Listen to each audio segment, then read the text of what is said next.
It began with a single mud-caked soccer cleat. On a cold, rain-lashed Friday night in October of 2008, in the forgotten service alley behind the new Thorn Tower in Portage Creek, Ohio, Elena Ramirez found it lying beside a dented dumpster. The cleat was a popular brand, the kind every kid in her neighborhood dreamed of. But this one was caked in the thick, clay-like mud of the adjacent construction site. It looked wrong, abandoned and solitary, a small piece of a life violently displaced. The air smelled of wet asphalt and decay, and the only light came from a flickering fluorescent bulb that cast long, distorted shadows. She stood there for a moment, the weight of the object in her hand feeling heavier than it should, a silent testament to something that had just been torn from the world, an omen she could feel deep in her bones. Before that night, Elena's life was a predictable rhythm of quiet exhaustion. She was a ghost who haunted the glass and steel monoliths of downtown Portage Creek. Her world, a small weathered house in the low-lying neighborhood known as the Bottoms, was a universe away from the opulent offices she cleaned. Her days began in the late afternoon, the air in her small kitchen thick with the smell of her mother's cooking, beans and tortillas, a scent of home that clung to her clothes. She was the silent custodian of her family. Her mother, Sophia, whose hands were permanently rough from her job at a diner, and her younger brother, Mateo, whose future was the only dream she had left for herself. Her own aspirations had long since been packed away, like old clothes, replaced by the immediate crushing weight of rent and utility bills. The Ramirez home was a fortress of quiet anxieties. Sophia, a woman worn down by years of fighting for a foothold in a country that barely saw her, moved with a permanent weariness. Her fear was a constant low hum in the house, a fear that her children would be swallowed by the same system that had consumed her. Youth. Mateo, at 17, was a spark of restless energy, his bright mind chafing against the limited horizons of their neighborhood. Dinners were simple affairs around a small, scarred wooden table. They spoke in a mix of Spanish and English, their conversations circling the same topics: Mateo's grades, a leaky faucet, the rising price of gas. Elena watched over them, her love a fierce, protective thing that she rarely showed in words, only in the extra portion of food she'd put on their plates or the quiet way she'd mend a tear in Mateo's jeans. At night, Elena crossed into another dimension. The Thorn Tower was a sterile cathedral of corporate power, a silent world of empty boardrooms and panoramic city views. The scent of ammonia replaced the smell of home. Here she was truly invisible, a shadow wiping away the fingerprints of men who made decisions that rippled down to her own neighborhood, displacing families to make way for another gleaming high-rise. She emptied trash, cans filled with discarded remnants of lives she couldn't comprehend, gourmet lunch containers, expensive cigars, stock reports. She saw the city from a vantage point reserved for the powerful, yet she only ever saw it through glass, a beautiful, untouchable illusion. Marcus Thorne's name was everywhere, on the building, on plaques, in newspaper clippings, a constant reminder of the chasm between his world and hers. In the Bottoms, life was lived on the cracked pavement. It was where Mateo and his best friend Leo Martinez spent their hours. They were inseparable, two boys navigating the treacherous path to manhood with a shared dream of escaping. Leo was the artist, his constant companion an old digital camera he used to capture the raw, overlooked beauty of their neglected world. The way the setting sun hit a chain-link fence, or the defiant smile of a neighbor. They'd practice soccer in a dusty lot, their laughter echoing between the small houses, a sound of pure, unburdened youth. It was a sound Elena cherished, a fragile melody she feared would one day be silenced by the encroaching shadows of the city, by the relentless pressure that ground down boys like them, turning their dreams into dust. Elena's days began when the cities were ending. The late afternoon sun would filter through the thin curtains of their small house on Elm Street, casting long shadows across the linoleum floor. The air was always thick with the scent of Sophia's cooking, a comforting mix of simmering beans, toasted cumin, and handmade tortillas warming on the comal. This was the smell of home, a scent that clung to the very fabric of their lives, a fragrant shield against the indifference of the world outside. It was a language of its own, speaking of sustenance, of heritage, of a mother's tireless effort to hold her family together with the little she had. Elena would breathe it in deeply before she left, carrying the aroma with her into the sterile, scentless world she was about to enter. Sophia moved through the small kitchen with an economy of motion born from a lifetime of fatigue. Her hands, though chapped and etched with fine lines from her work at the diner, were deft and sure as she shaped masa or stirred a pot. There was a permanent stoop to her shoulders, as if she were carrying an invisible weight, which in many ways she was. The fear for her children was a constant, silent companion, visible in the way her eyes would follow Mateo, a flicker of anxiety that never quite left her. She rarely spoke of her worries, but they were present in her sighs, in the way she'd hum old Mexican folk songs under her breath, sad melodies of longing and loss that seemed to echo the story of her own life. The dominant sound of the neighborhood was the rhythmic thud of a soccer ball. It was the sound of Mateo and Leo, their laughter a bright, defiant noise that cut through the low hum of traffic from the nearby highway. They played in the dusty patch of land between two dilapidated apartment buildings, their movements fluid and full of the unthinking grace of youth. Mateo was a blur of energy, his worn-out t-shirt perpetually damp with sweat, his face alight with a fierce concentration that he applied to everything he cared about. For him, the ball was a sphere of possibilities, a way to imagine a life beyond the chain-link fences and cracked sidewalks that defined his world. Elena would often watch them from the window, her heart swelling with a painful mix of pride and fear. Their family dinners were a sacred ritual. The three of them would gather around the small circular table, its surface covered in a constellation of nicks and scratches, each one a relic of a shared meal or a moment of laughter. The conversation was a gentle back and forth, a tapestry woven from English and Spanish, about Mateo's history class, a funny customer at the diner, the rising price of milk. It was here that they were a complete unit, a tiny island of warmth and solidarity. Elena, always the quietest, would listen, her gaze shifting between her mother's weary face and her brother's animated expressions. She served them first, making sure their plates were full before her own, an unspoken gesture of her role as the family's silent protector and steadfast anchor. Her love was a quiet, practical thing. It wasn't found in grand declarations, but in the small, consistent acts of care. It was in the way she always had a few extra dollars tucked away for Mateo's school supplies, in the careful mending of a seam on his favorite jeans, or in the thermos of hot coffee she'd leave for her mother before heading out for her shift. She had learned early that in their world, survival was a team sport, and she had appointed herself captain, coach, and tireless defender. Her own needs had become so submerged beneath the needs of her family that she had almost forgotten what they were. Her purpose was clear and simple: to keep the fragile world within their four walls from shattering. The transition from home to work was a daily shedding of her own identity.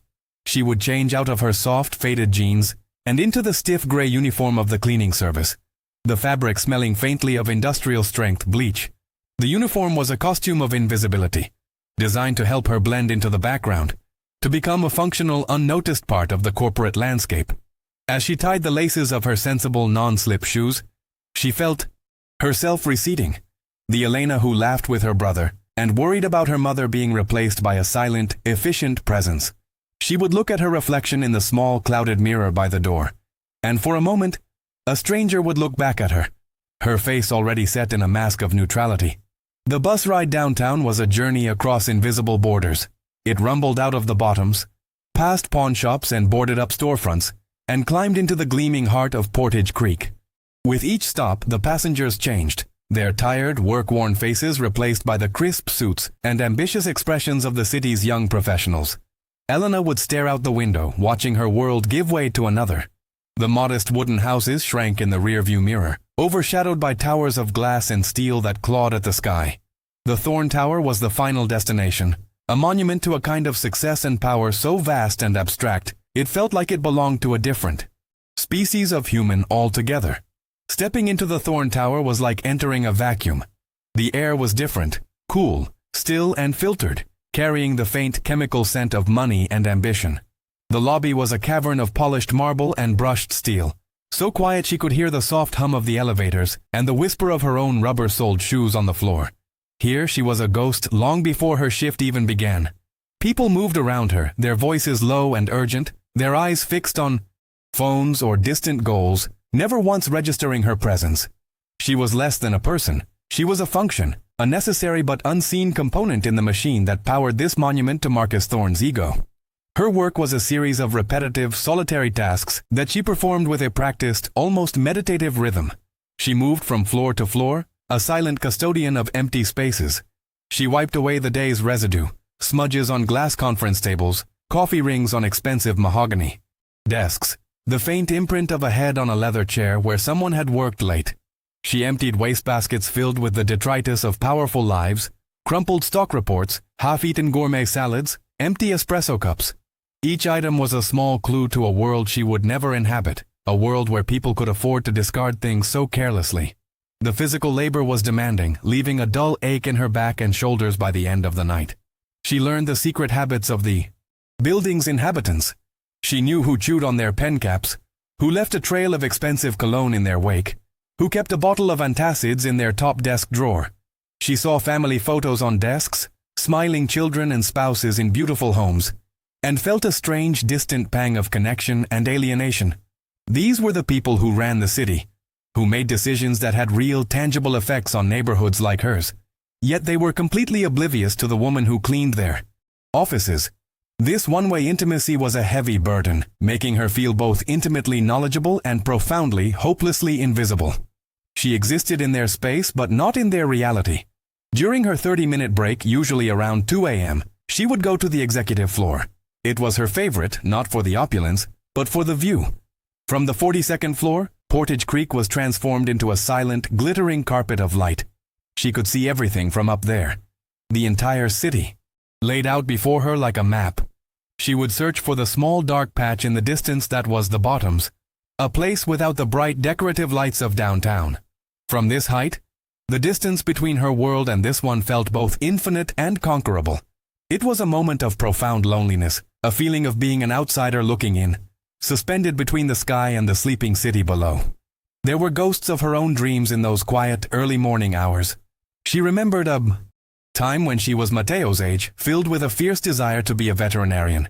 She had loved animals, had a knack for calming the most skittish strays in the neighborhood. She'd read library books on biology, her mind alight with the possibility of a life spent healing.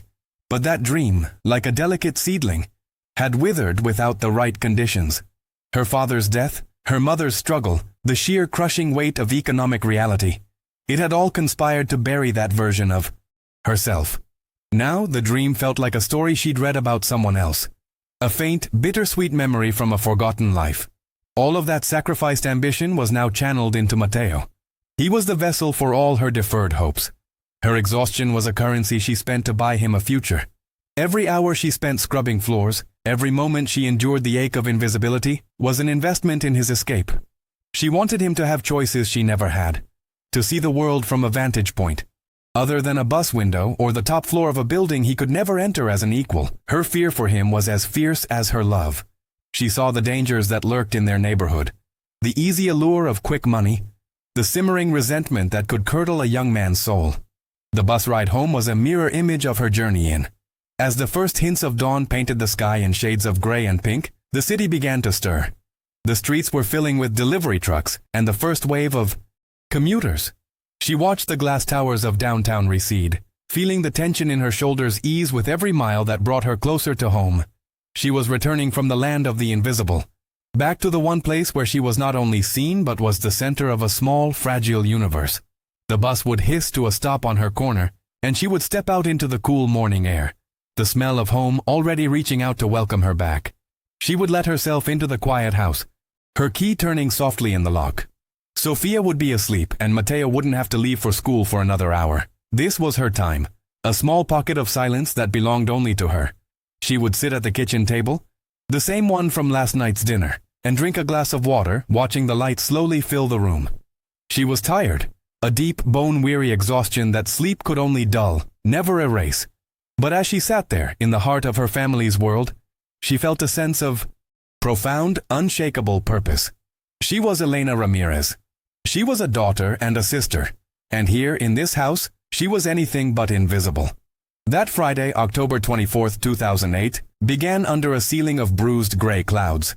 Elena woke just after noon, the light in her small bedroom thin and weak, offering no real warmth. Her body ached with a familiar low-grade exhaustion from the previous night's shift. The house was still, holding the lingering scent of morning coffee and the silence of a home, waiting for its inhabitants to return. She moved to the kitchen, her feet silent on the worn linoleum, and ate a plate of cold beans with a stiff corn tortilla leaning against the counter. Outside, the wind was picking up, rattling the window frame in a way that sounded like a quiet, persistent warning. It was the kind of day that felt heavy from the start, a day that promised a storm both in the sky and, though she could not yet know it, in the very foundation of her world. Sophia returned from the diner around 3, her face etched with the fatigue of a morning spent on her feet. She and Elena exchanged few words, their communication a well-practiced shorthand of weary nods and brief questions about milk and bread. The true life of the afternoon was outside, where the rhythmic thud of a soccer ball against a brick wall provided a steady heartbeat. Matteo and Leo were in the alley, their shouts and laughter cutting through the growing chill in the air. Elena watched them for a moment. Through the kitchen window, a brief, painful flicker of tenderness in her chest. They were so alive, so blissfully unaware of the crushing weight of the world that she carried on her shoulders. Their boundless energy felt like both a gift and a fragile treasure she was tasked with protecting. The call came just before 4. Her supervisor, his voice tinny and impatient over the phone, explained that another cleaner had called in sick.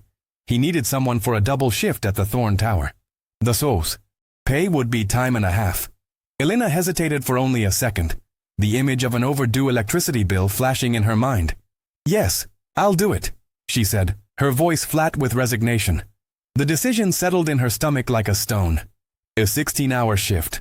It meant more exhaustion, another night of feeling like a ghost, but it also meant they would be safe for another month.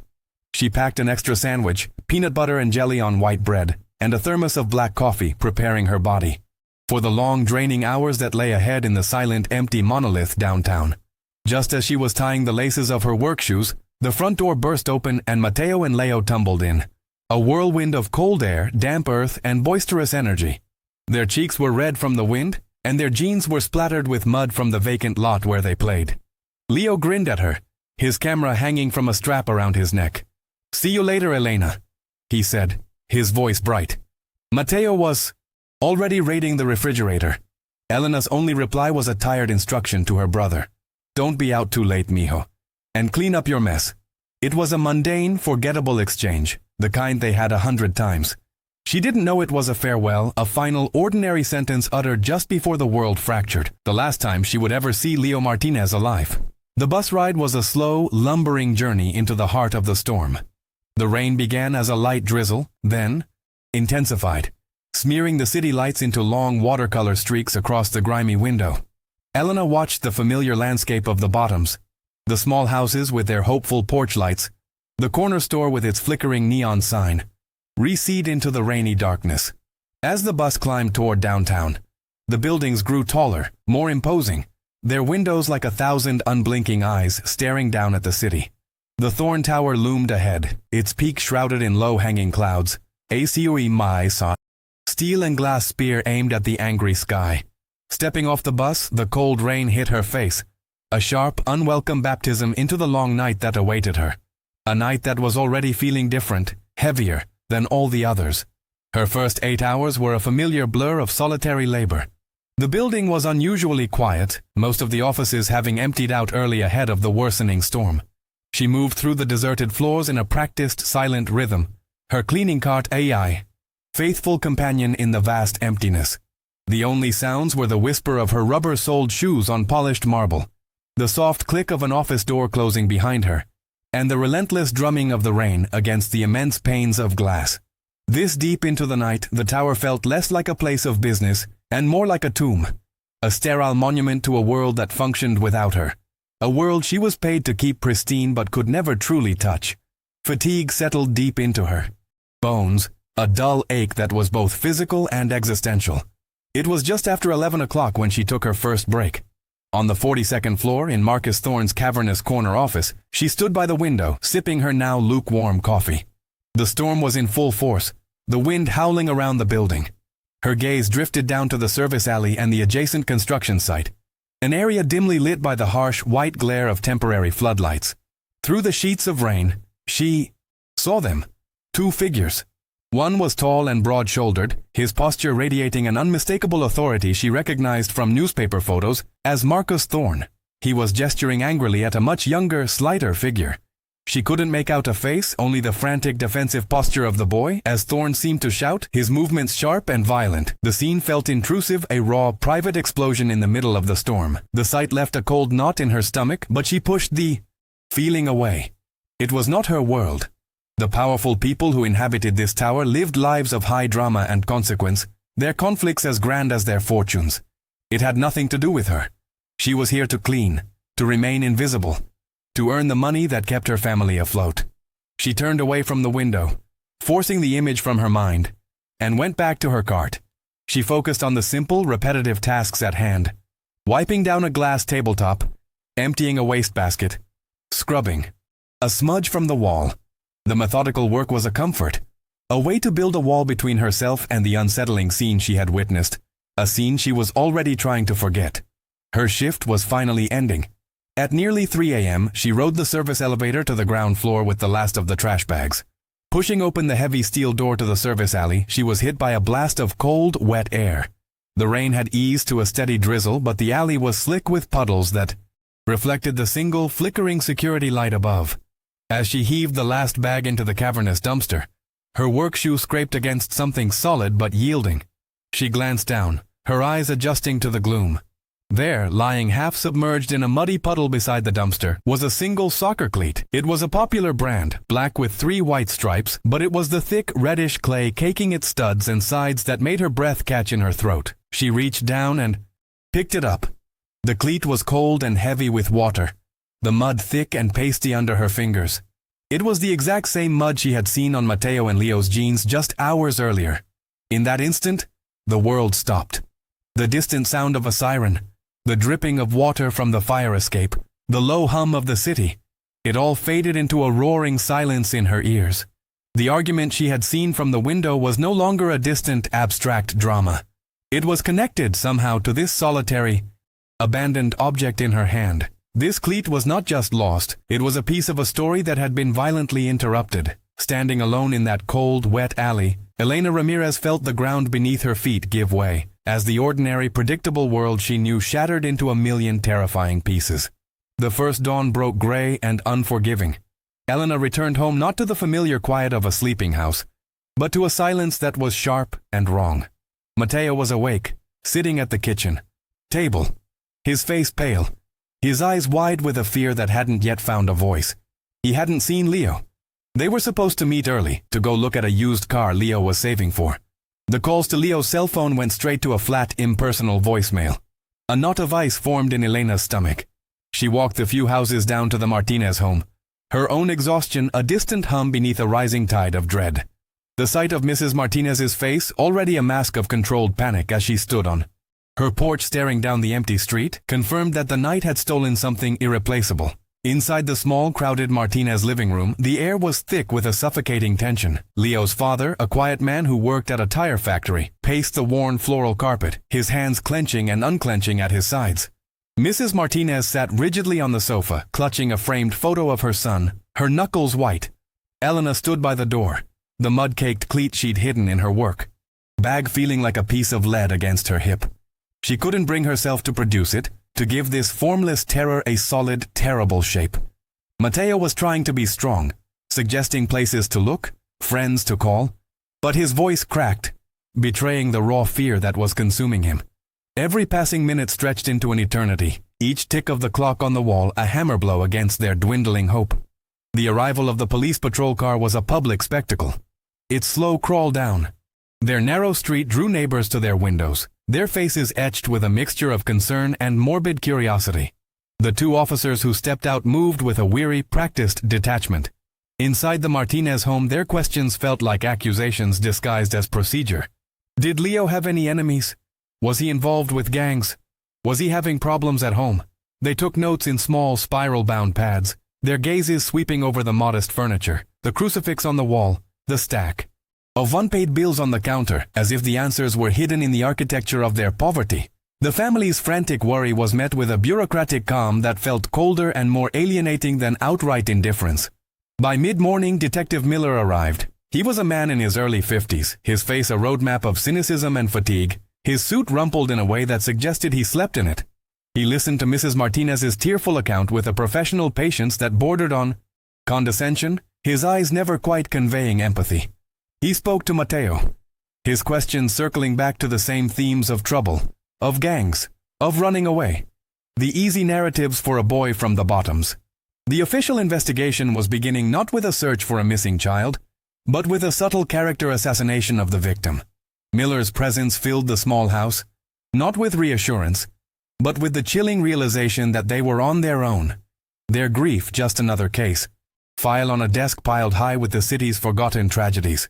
Elena finally forced herself to speak to Miller, pulling him aside near the doorway. Her voice was thin, unsteady, the words tumbling out in a disorganized rush of exhaustion and fear. She told him about the argument she'd witnessed from the tower window, about the tall, powerful man and the younger figure. She mentioned Marcus Thorne's name. Miller's expression shifted from bored patience to outright skepticism. Then she mentioned the cleat. He took it from her, sealed in the plastic bag she'd found, but his dismissive glance told her everything. A cleaning lady, an unreliable witness from a bad neighborhood. Her story was too fantastic, too inconvenient. "Ma'am, you were tired. It was storming. Let us handle the real police work," he said, the words a gentle but firm wall, shutting her out completely. The first 24 hours bled into a gray, frantic haze. The community, ignored by the official channels, took matters more into its own hands. Men from the neighborhood, armed with flashlights and a grim determination, organized their own search parties. They fanned out across the muddy fields behind the Thorne construction site, their boots sinking into the same red clay that had caked Leo's cleat.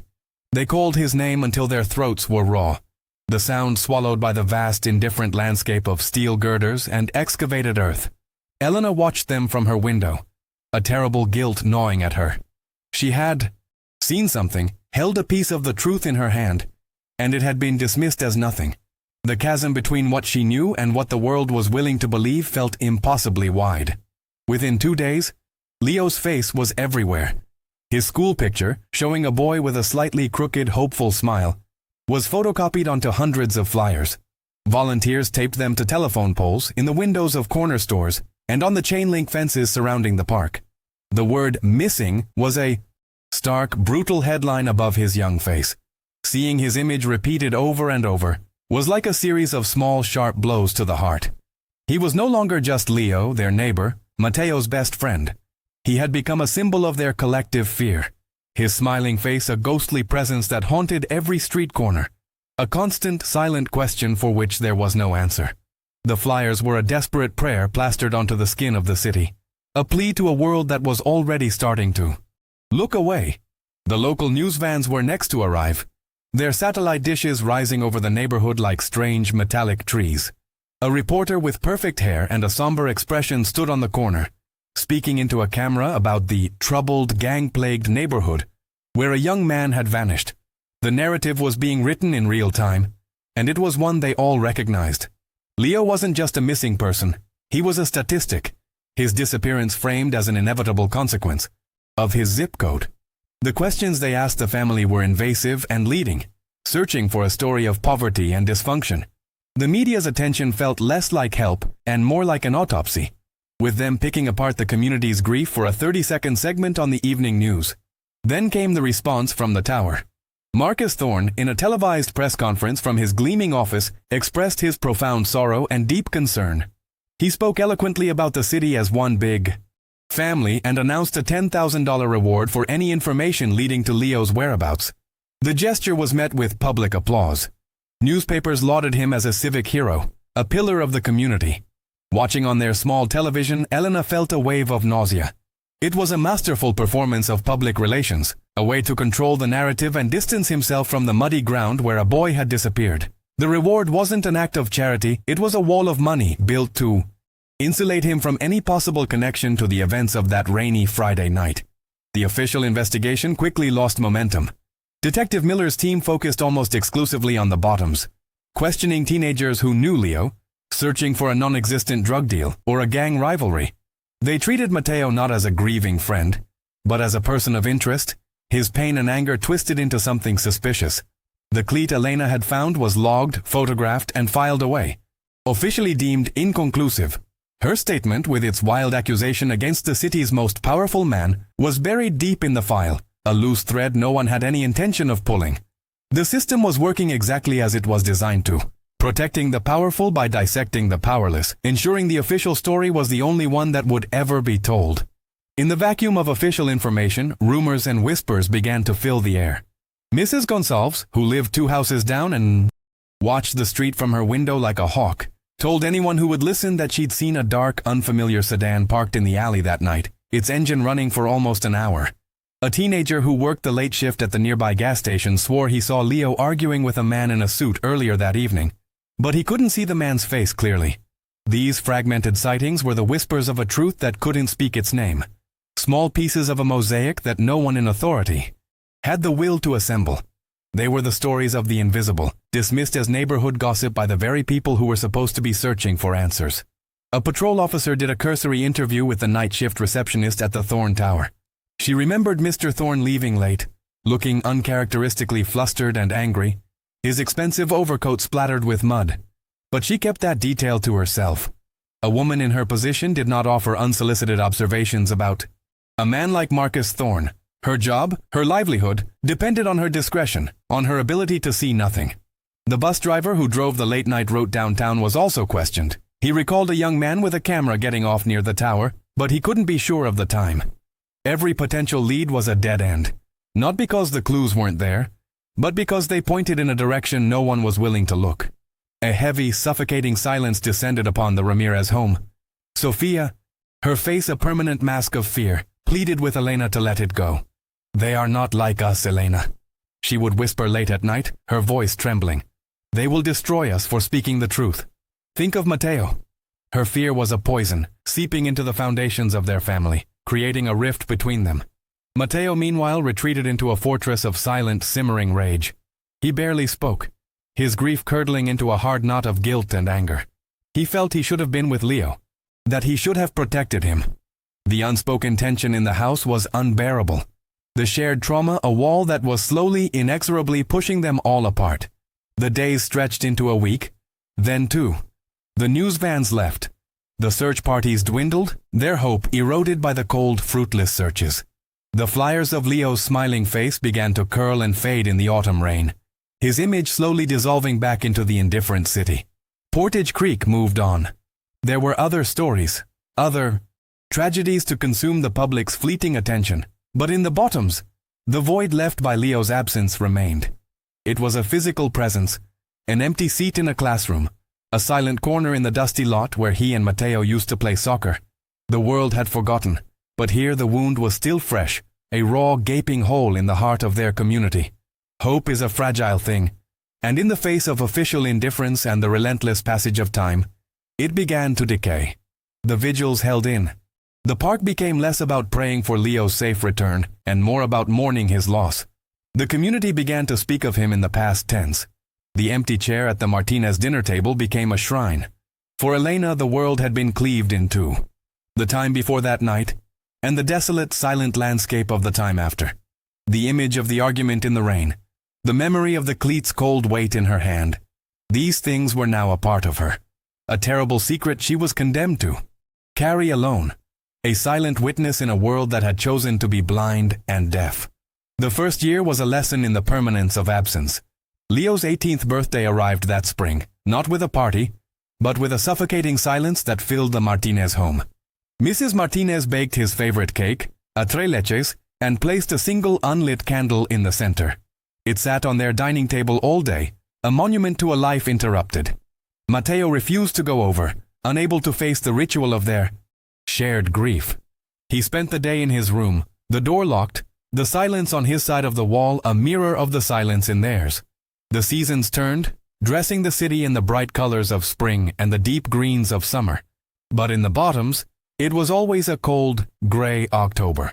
The world moved forward, but they were trapped in the immediate aftermath, the shock slowly hardening into a permanent state of sorrow. 3 years passed, and the boyish energy that had once defined Mateo curdled into a quiet, simmering anger. He graduated from high school with a diploma in one hand and a heavy, invisible anchor in the other. The dreams he and Leo had sketched out, of college, of escaping Portage Creek, of a life bigger than the one they'd been handed, evaporated like mist. He took a job at an auto repair shop on the industrial side of town, embracing the smell of oil and gasoline, the satisfying heft of a wrench in his hand. He found a strange comfort in the logic of engines, in problems that could be diagnosed and fixed. It was a world away from the unanswerable questions that haunted his nights. He built a wall around himself, brick by silent brick, and even Elena found she could no longer see over it.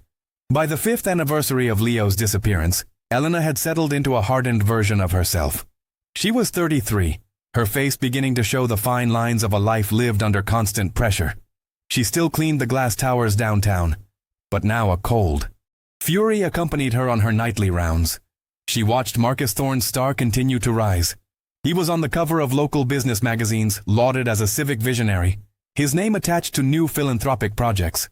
Each time she saw his smiling, confident face, she felt a sickening churn in her stomach. It was the dissonance of her secret knowledge against the world's celebratory ignorance.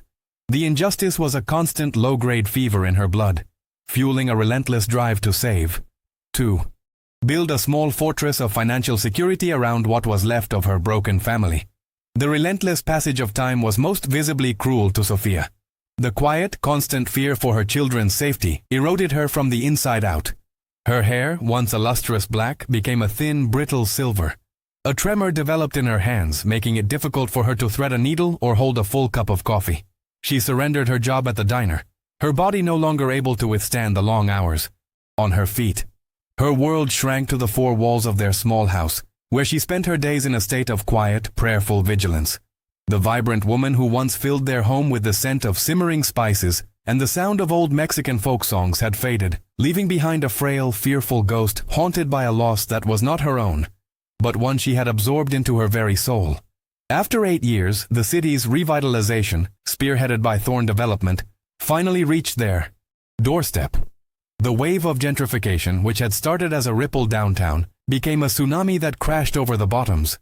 One by one, the small, weathered houses were sold, demolished, and replaced by boxy modern condominiums with rooftop patios and stainless steel appliances. The dusty lot where the boys had played soccer, the sacred ground of their youth, was paved over to become a parking lot for a new yoga studio. The Martinez family, priced out and heartbroken, finally moved away to live with relatives in Arizona, taking Leo's memory with them. The physical landscape of their shared history was being systematically erased, leaving Elena to feel like a tourist in the ruins of her own life. A decade. 10 years. The milestone passed without acknowledgement from the city.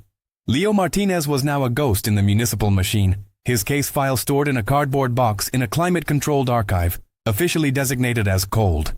Detective Miller had retired to a small house by a lake, the lingering questions about the Martinez case just one of many small professional failures that occasionally disturbed his sleep. For the rest of Portage Creek, Leo's name, if it was remembered at all, was a faint echo from a distant tragedy.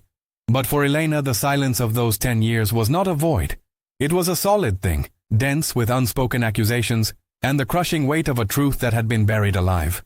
The world's amnesia did not lessen her burden. It only made her feel more alone in carrying it. At 12 years, Mateo, now on the cusp of 30, made a desperate attempt to build a normal life.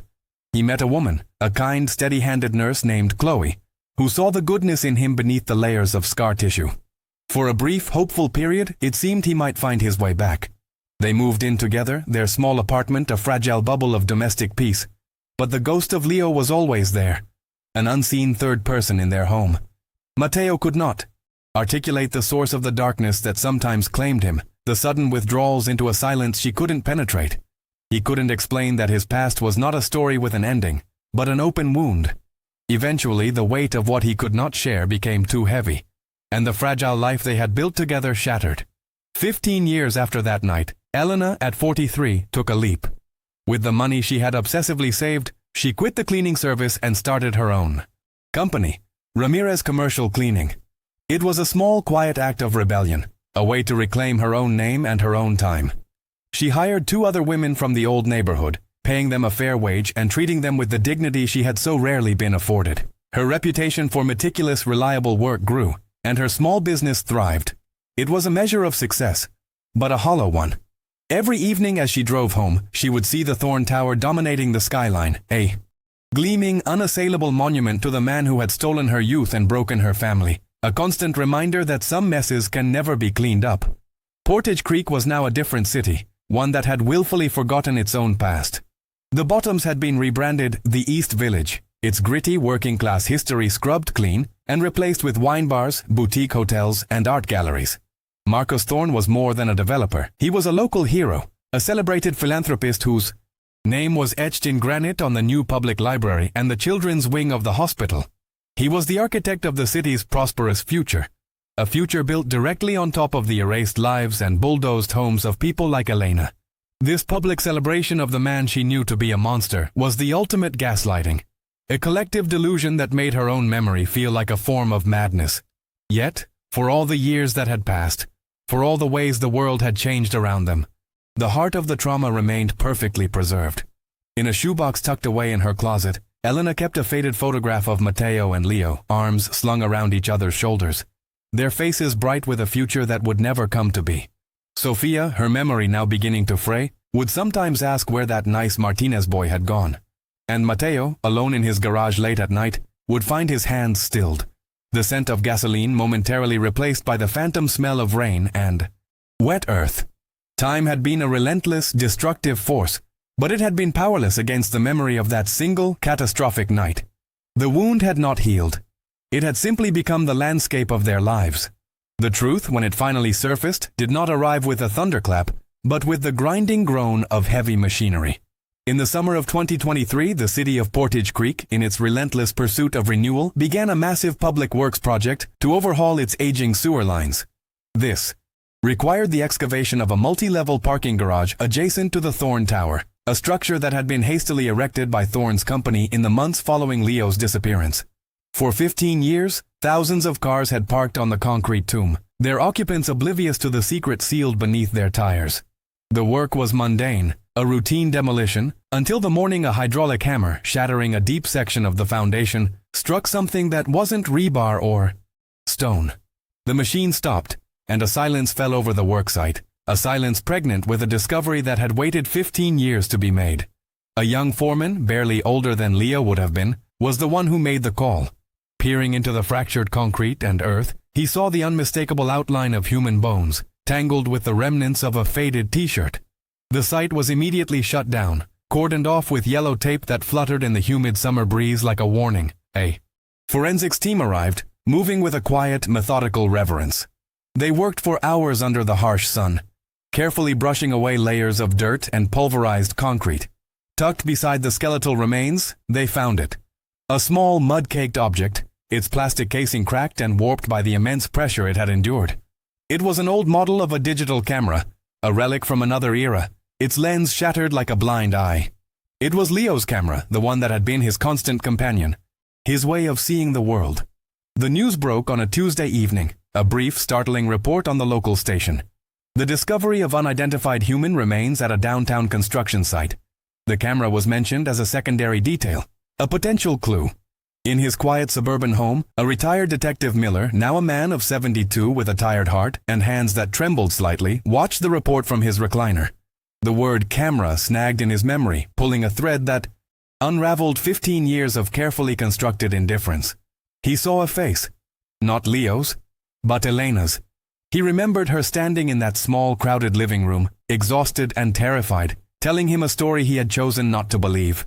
He remembered the cleat, the mention of an argument, and the name that had made him shut down, Marcus Thorn. The ghost of his own failure rose up to meet him in the quiet of his living room. The forensic data recovery specialists worked for days in a sterile, climate-controlled lab. They knew the chances of salvaging anything from the camera's corroded memory card were slim to none. It was a painstaking process of digital archaeology, rebuilding corrupted files fragment by fragment. Most of the data was lost, a digital soup of meaningless code. But then, they found one. A single image file, partially intact, recovered from the very last sector of the card's memory. It was blurry, distorted by the camera's frantic motion and the low light. It was a self-portrait, taken from a low angle. The face was Leo's, his features contorted in stark terror, his mouth open in a silent scream. But the true revelation was not his face. It was in the reflection captured in the terrified darkness of his wide-open pupils. Mirrored there, faint but unmistakable, was the enraged face of Marcus Thorn. It was the last picture Leo Martinez ever took. A desperate, reflexive act in the final seconds of his life. His artist's instinct to document the truth even as it was destroying him. The image was a ghost, a digital echo of a murder, preserved in silicon and concrete. When the photo was released to the public, it spread like a virus through the city. It was on every news channel, every website, every phone screen. The blurry, terrified face of a boy, and the ghostly, rage-filled face of a titan of industry reflected in his eyes. The city's carefully constructed narrative about itself. A story of progress, of revitalization, of a benevolent patriarch, guiding it toward a prosperous future, cracked down the middle. Marcus Thorne's years of philanthropy, his civic awards, his untouchable reputation, all began to crumble under the weight of a single horrifying photograph. Miller found Elena's cleaning company listed online. He drove to the small, tidy office in a part of town that had once been the Bottoms. She was in her 40s now, her face carrying the quiet authority of a survivor. But he recognized the same weary sadness in her eyes. He didn't come as a detective, but as an old man with a debt to pay. He sat across from her, his large hands resting on his knees. And for the first time, he simply listened. He didn't interrupt. He didn't question. He didn't dismiss. He just listened as she recounted the events of that rainy Friday night, her voice low and steady, her memory as sharp and clear as if it had happened yesterday.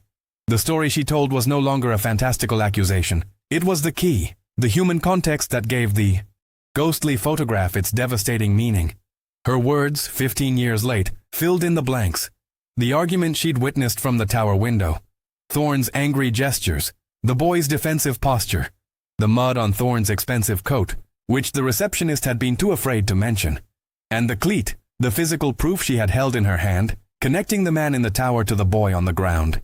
She spoke of Leo's camera, how he was always taking pictures, documenting everything, seeing things others missed. A narrative emerged, plausible and sickening. Leo, the aspiring photojournalist, must have captured an image of Thorne engaged in something illicit at the construction site, a shady deal, a secret meeting. He had been caught, and in the ensuing confrontation, a boy with a camera had become a liability that a powerful man could not afford. The silent weight Elena had carried for a decade and a half finally had a voice. As she spoke to the old detective, it was not a moment of triumph. There was no cathartic release, only a profound and aching sorrow. The truth had not set her free. It had simply confirmed the cage of grief and injustice she had been living in all along. She had been right. Her family had been broken for a reason. Leo had been stolen, not by the random cruelty of the world, but by the calculated violence of one man. Miller listened to it all, the shame and regret visible on his tired face.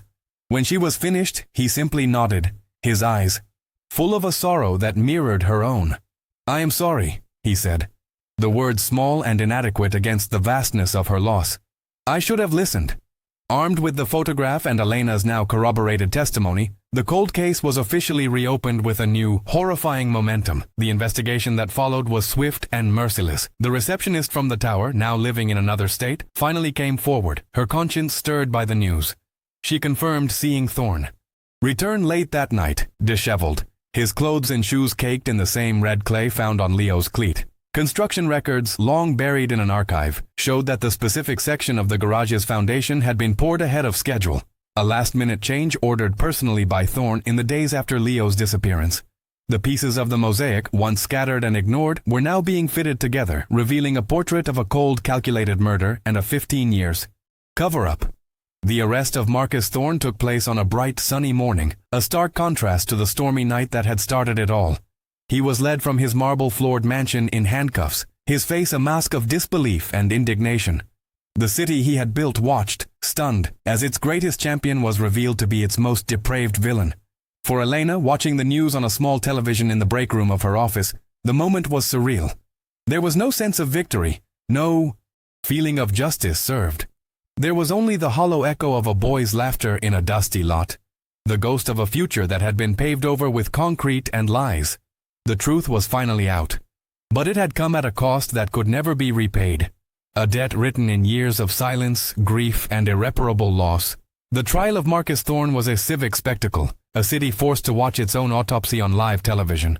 Thorne sat in the courtroom with an air of imperious disbelief, his expensive suits a stark contrast to the grainy, terrifying image of his face reflected in a dead boy's eyes. The prosecution, armed with Elena's steady testimony and the camera's ghostly evidence, methodically dismantled the myth of the city's benevolent patriarch. For Elena and Mateo, attending every day was a quiet torture. They sat in the back, invisible once more, listening as lawyers dissected their family's pain, turning 15 years of private grief into public record. When the guilty verdict was read, a wave of gasps and muted sobs filled the room, but Elena felt nothing. There was no catharsis, no release.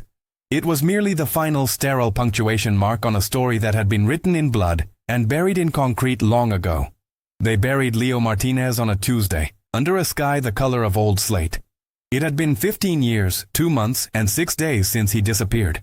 His parents, aged immeasurably by the years of unknowing, flew in from Arizona, their faces masks of a grief so old it had become a part of their bone structure. What was left of the old neighborhood gathered by the graveside, their familiar faces now etched with the lines of middle age. Mateo stood beside Leo's father, his body rigid, his eyes fixed on the simple wooden casket, unable to produce the tears that had been trapped inside him for half a lifetime. Elena stood apart near an old oak tree, watching the ceremony as if through a pane of thick glass. This was not closure. It was just a ritual, a final, formal acknowledgement that the ghost they had all lived with was finally being committed to the earth. In the months that followed, the truth did not heal the Ramirez family. It simply gave their wounds a name. The silence that had defined their home for so long was replaced by a stilted, painful awareness. Sophia would drift through the house, sometimes calling for Leo, her mind caught in a loop of a past that was now horribly clarified.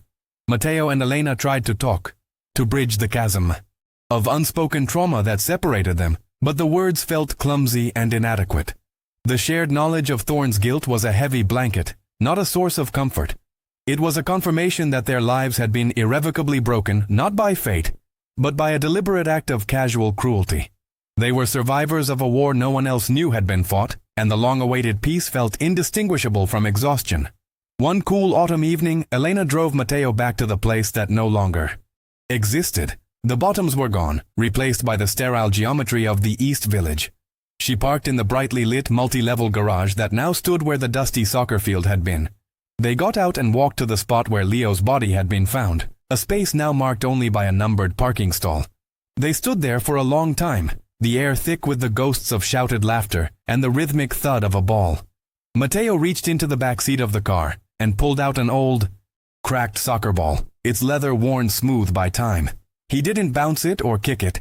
He just held it in his hands, turning it over and over, a relic from a buried civilization, a world that had been paved over but never truly erased. Later that night, back in the suffocating quiet of their small house, Elena walked into the living room.